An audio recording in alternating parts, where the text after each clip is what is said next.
changed the structure of the armed forces. He has changed the central command of the armed forces.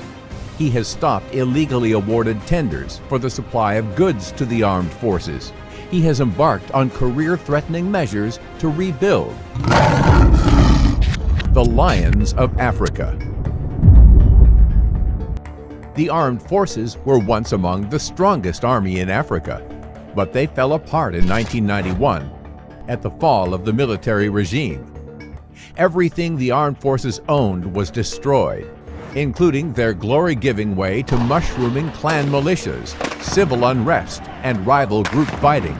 A quarter century later, after the federal government was constituted, there was no force to defend it and the country. Hence, the need for foreign troops.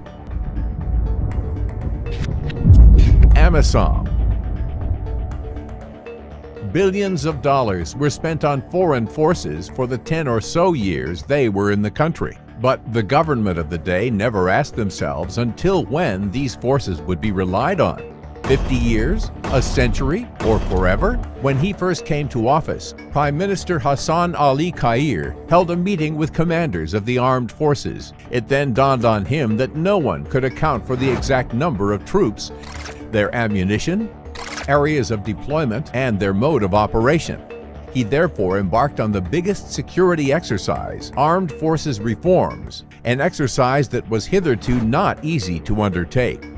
There were over 30,000 troops on government payroll, paid salaries by the government, as well as food rations and ammunition, but upon actual verification could not be accounted for. Biometric registration. As a result, the government embarked on a biometric registration exercise that captured the biometric data of individual troops to avoid double registration. The exercise took 7 months to complete the registration of all members of the armed forces across the country. Commander of the armed forces was for the first time able to identify each officer's full names, age, rank, health status, area of deployment, his bank details, official contacts, and his next of kin contact. However, several members of the armed forces dissented and left the front line, and therefore the armed forces reform process was politicized. Several government officials previously involved in the process backtracked after realizing the extent of sensitivity of the process. But the Prime Minister answered them then with a quote that became popular within government circles. "Even if it would mean losing my position, I will not relent from building a strong national army. Can we be a legitimate government if we listen to politicians with vested interests?"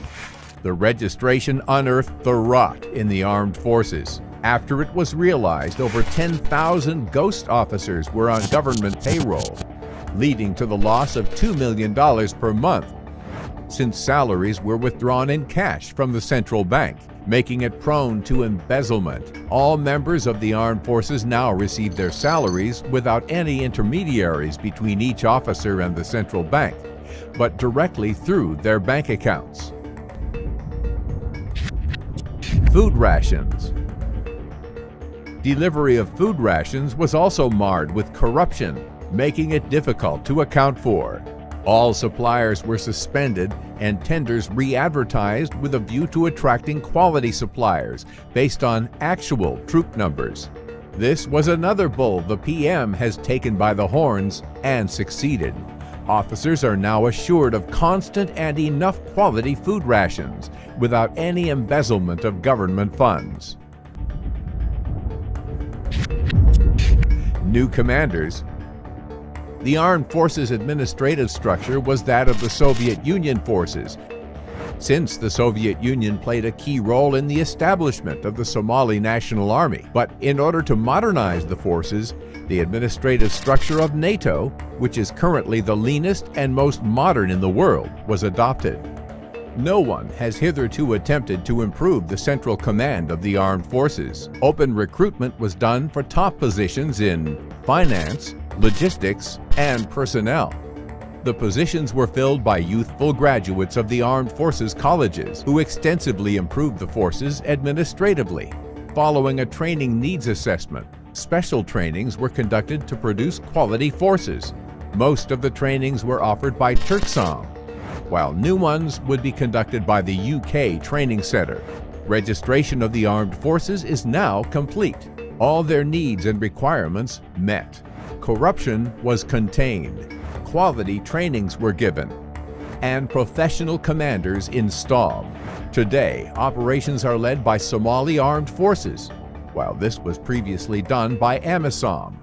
The reform strategies and their outcomes was welcomed by the public.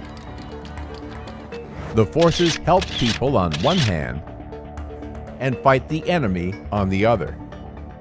The reform was also lauded by Somalia's international partners, some of whom previously suspended their support for the National Army. The U.S. government, which offered the biggest military support to Somalia, suspended its support in 2017 following massive corruption in the armed forces.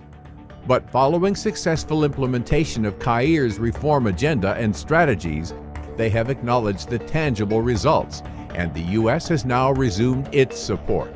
The armed forces reforms called for tough decision-making, honesty, and selection of professional commanders with security background and free from corruption.